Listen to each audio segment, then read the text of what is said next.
O Enuma Elish, expressão que significa quando nas alturas, é um antigo poema épico babilônico que narra a origem do universo, dos deuses e da humanidade. Ele é composto por 7 tábuas de argila escritas em babilônico antigo, que foram descobertas nas ruínas da biblioteca de Assurbanipal, em Nínive, no século XIX. Este poema é considerado um dos mais belos e antigos registros mitológicos da criação dos deuses e do mundo.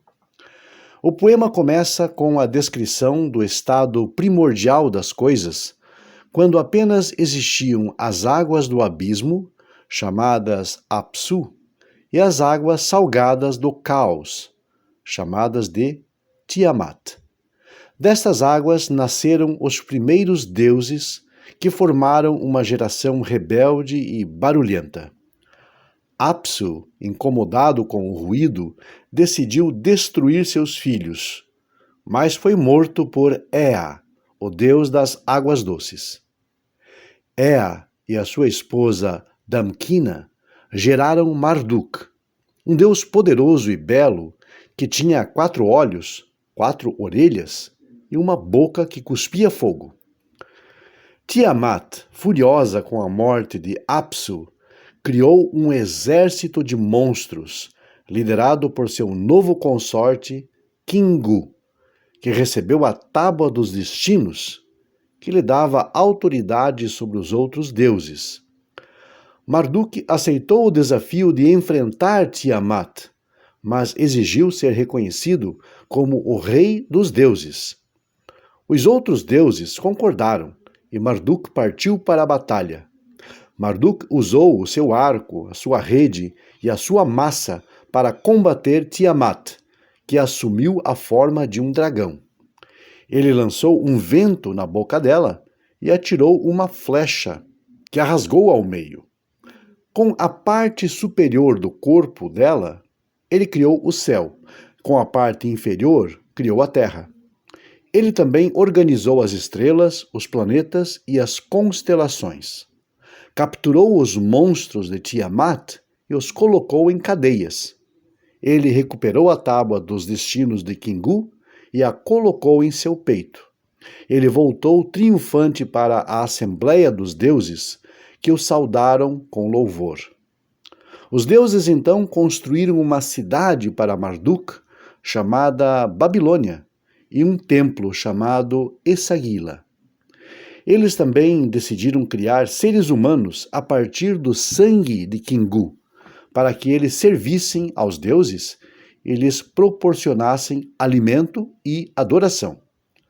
Marduk então dividiu os deuses em grupos, os que habitavam o céu, os que habitavam a terra e os que habitavam o submundo. Ele também atribuiu 50 nomes a si mesmo, cada um representando um aspecto do seu poder e domínio. O Enuma Elish é um mito que reflete a cosmovisão babilônica, centrada na supremacia de Marduk e na criação da humanidade para o serviço aos deuses.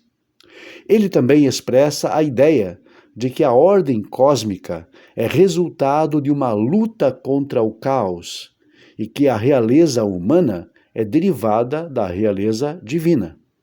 O poema era recitado durante o festival do Ano Novo na Babilônia, como uma forma de celebrar e renovar o reinado de Marduk.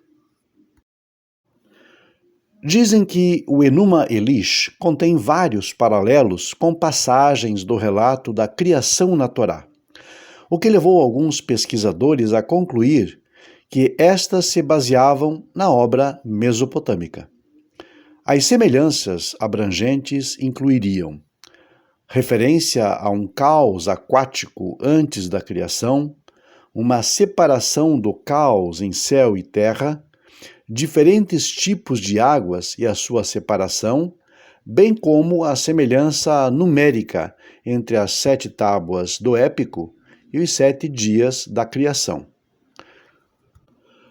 No entanto, outra análise observa muitas diferenças, incluindo o óbvio politeísmo do poema, que é rejeitado na versão do Gênesis. A criação como resultado de guerras épicas e batalhas entre deuses, que contrasta com a criação do Gênesis, que é sempre com ordens e comandos diretos de Deus. As personificações do caos e das águas como entidades ou potências divinas, sendo que no Gênesis esses são apenas resultados da criação, sem qualquer indicação de que seriam seres ou entidades pré-existentes.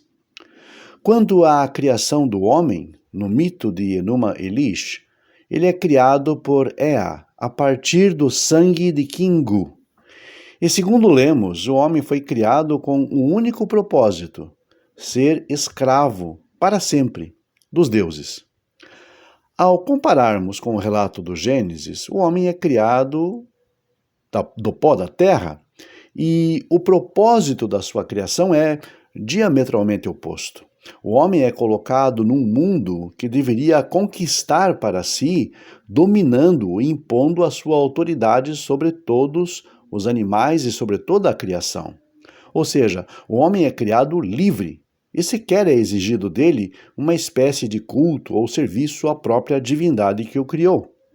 É difícil manter a narrativa de que o relato do Gênesis sobre a criação teria sido uma cópia do mito mesopotâmico a partir dessa análise. Praticamente impossível.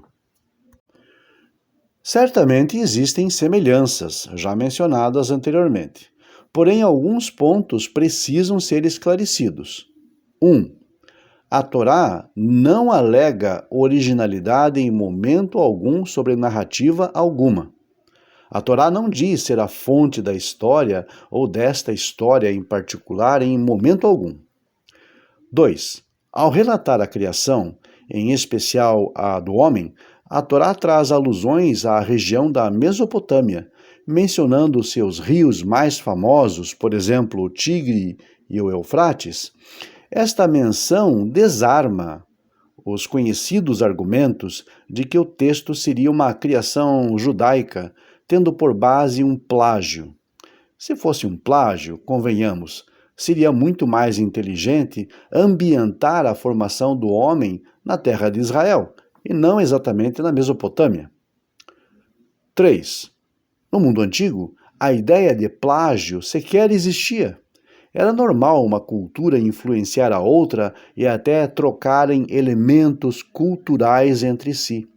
Os hebreus vieram exatamente da região da Mesopotâmia, segundo a própria Torá, de Ur-Kasdim, antiga metrópole que localizava-se entre o Tigre e o Eufrates. Seria então de se esperar que os antigos trouxessem com eles vários elementos das suas próprias culturas antigas e originais.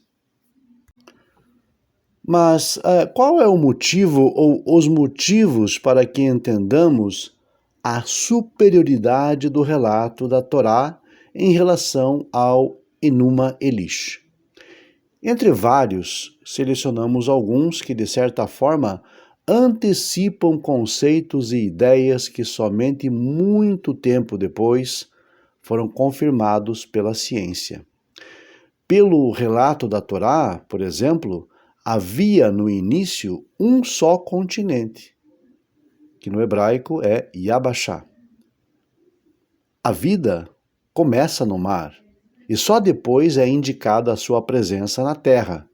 O homem passa de um estágio primitivo no Gênesis 1, onde é apenas um coletor e que segue meros instintos de reprodução, chamado de macho e fêmea, sendo que só depois, no Gênesis 2, ele evolui para um estágio de formação, onde aí então é chamado de homem e mulher, já entende o que é cultivar a terra, constitui família e vínculos afetivos.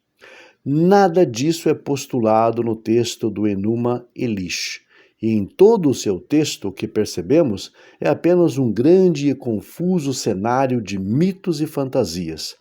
Não há como compará-lo ao texto do Gênesis, e menos ainda de se afirmar que a narrativa da Torá teria sido um plágio deste poema. Nenhum estudioso sério se daria o trabalho de passar tamanha vergonha.